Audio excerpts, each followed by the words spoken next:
Well, hi NicNaccers. I am just getting ready to make dinner. Over here, I have some sausage that I started browning. I got it broken up and shouldn't take too long now to get it nice and cooked through. So we'll let that keep browning while I get an onion chopped up, and I'll show you the recipe that I'm going to be using. And I'll make sure that I link to a recipe when I upload the video as well.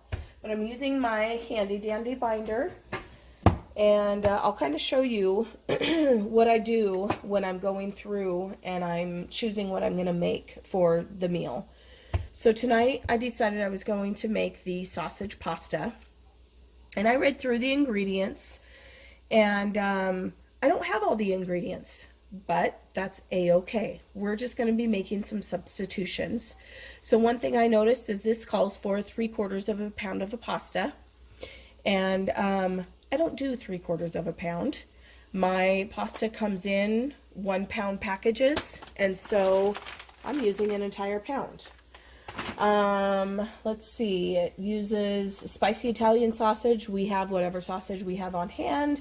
I'll use an onion. It calls for 4 cloves of garlic, so I'll just put in a heaping tablespoon. It calls for a 14.5 ounce can of chicken broth. I just grabbed one of my broths off my shelf. I don't know if this is chicken, pork, whatever it is. I just wrote broth on there. I don't care. I use them interchangeably. And then it calls for a teaspoon of dried basil. Unfortunately, I also have another recipe that calls for basil, and I am out at the moment, and I'm not going to be replacing it until I do my grocery shopping. So today I'm just going to be using Italian seasoning. This one happens to have basil in it. So I do have another Italian seasoning that I buy in bulk that does not have basil in it. But this one does, so I'll be using that one. It also calls for a 14.5 ounce can of diced tomatoes. I had some tomatoes that my mom gave me earlier this year, and I just crushed them up and canned them, so that's what I'm going to be using. And it calls for a 10 ounce package of frozen spinach. So here is where, let me grab this over here. You can stay there. I'll grab a little package over here. I don't have any spinach at the moment. I thought that I had some zucchini, but I must have used all of what I had in the freezer, or my freezers are such a disaster that I couldn't find it, and either one is plausible. So my mom made some roasted green peppers in October of 2018, and I saw these and I thought, ooh, I am going to cut these up and I will be adding these to the dish instead of the spinach. So whatever you have on hand, use, mix and match, do whatever is convenient or tastes good, make the recipes your own. And the other substitution, unfortunately, I thought that I had Parmesan cheese in my pantry, and I have now written that down on my list because I know that's something I'm going to want to stock up on when I do finally go grocery shopping again. But I don't have any Parmesan cheese. So I know that I have some cheddar cheese in the fridge in slices. I don't know if I want to use the last of those slices on this meal or not, so I grabbed a big block of cheddar cheese out of my freezer, and that's been thawing today. So I will probably be doing this as a cheddar cheese instead of Parmesan cheese. And the other thing I'm going to do is, because I like this as a creamy sausage pasta, I am going to be adding some heavy cream at the end of it to kind of give it that more creamy texture. So now that I told you what's going in it, I need to get my onion cut up because my sausage is almost browned. And you guys saw this in another video. I keep my one end and the outside layers here because I've already pulled off, when I bought the onions, I pulled off the first outer layers and got rid of those. So pull that off. And some people, I've heard some people say that once a once an onion starts to do its sprouting thing in the center, that they won't use that onion anymore. I still use mine. I'll cut out that sprout. Excuse me, I'm gonna cough.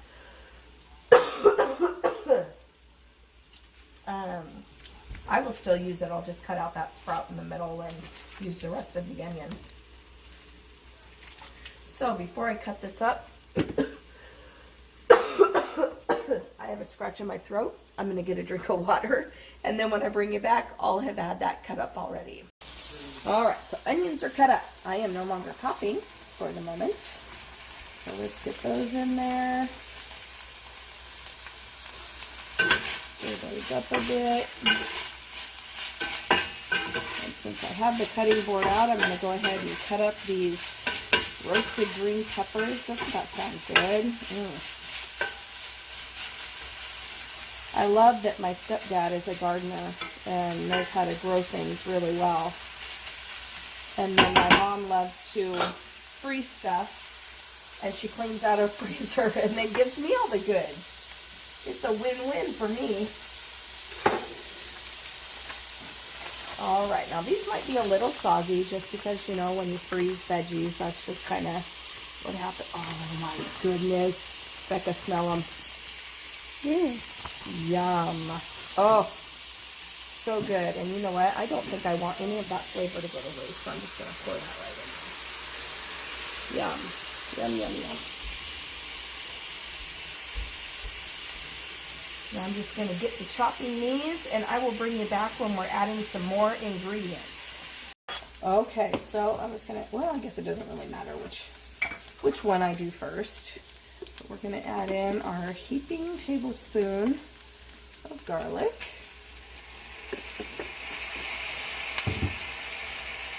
And then this calls for, I think I said a teaspoon. And we're just going to kind of eyeball it. All that good.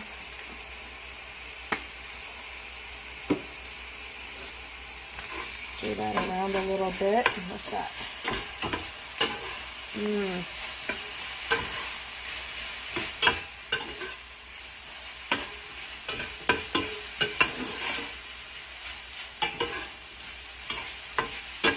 I don't feel like that's going to be enough seasoning. I can't even hardly see the seasoning in there. I'm going to add a little bit more.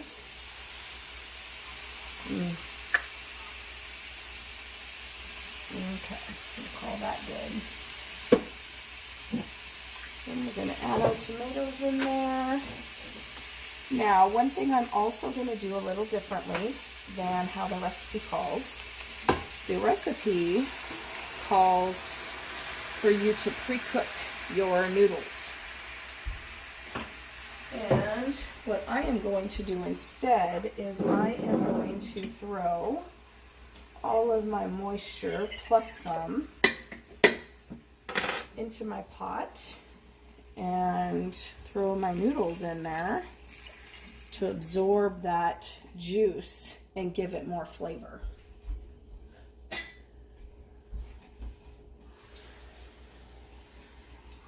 So we'll do about half of the jar.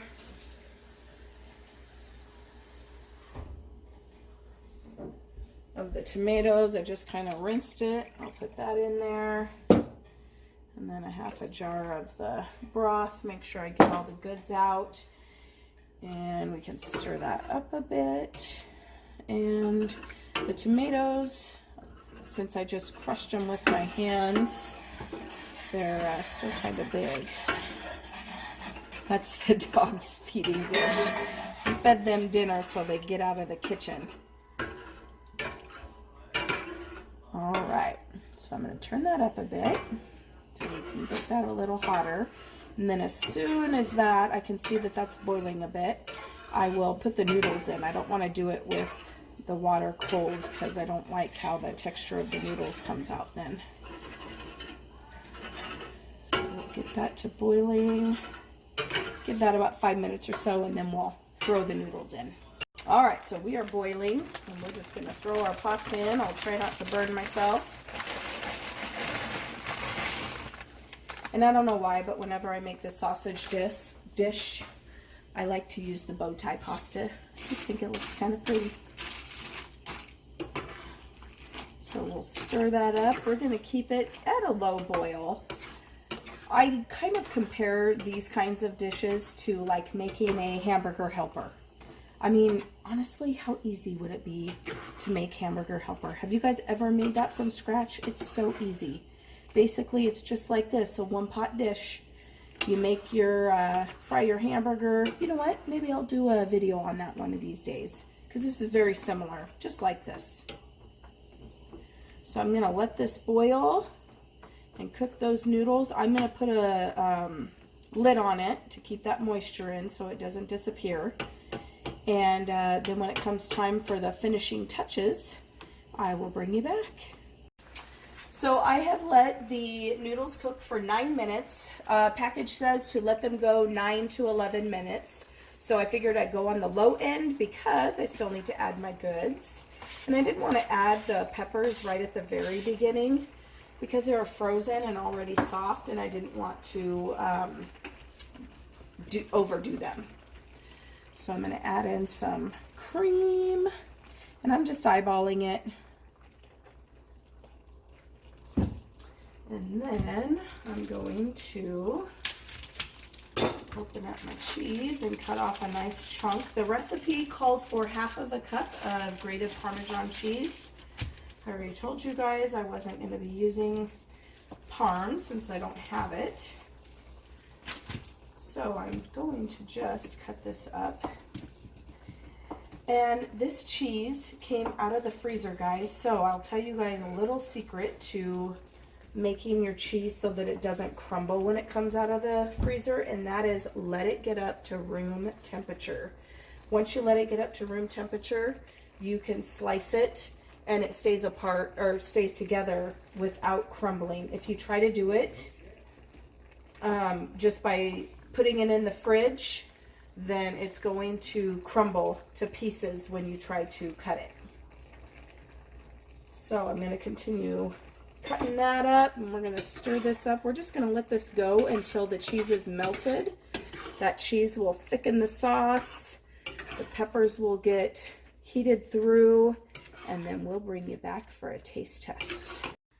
So what I did was I just let this set for 5 minutes or so to let that sauce, let all the cheese melt and the sauce thicken, and it is just perfect. It smells so good. So what we're going to do, we're just going to stir that up real quick, make sure all the cheese and everything is well distributed through there. Okay, so let's dish some up. You add a salad with this and you have the perfect meal. It's going to be fantastic. All right, we'll do that. And I definitely want one of those roasted peppers in there. A little bit of that sausage. Hopefully that's not too hot.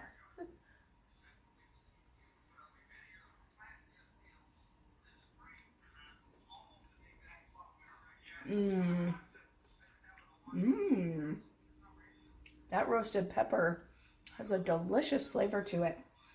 That is so good, you guys. Easy meal. Mix and match what you have on hand to make a delicious dinner. Change it up every night. You could make the same thing and still have something different.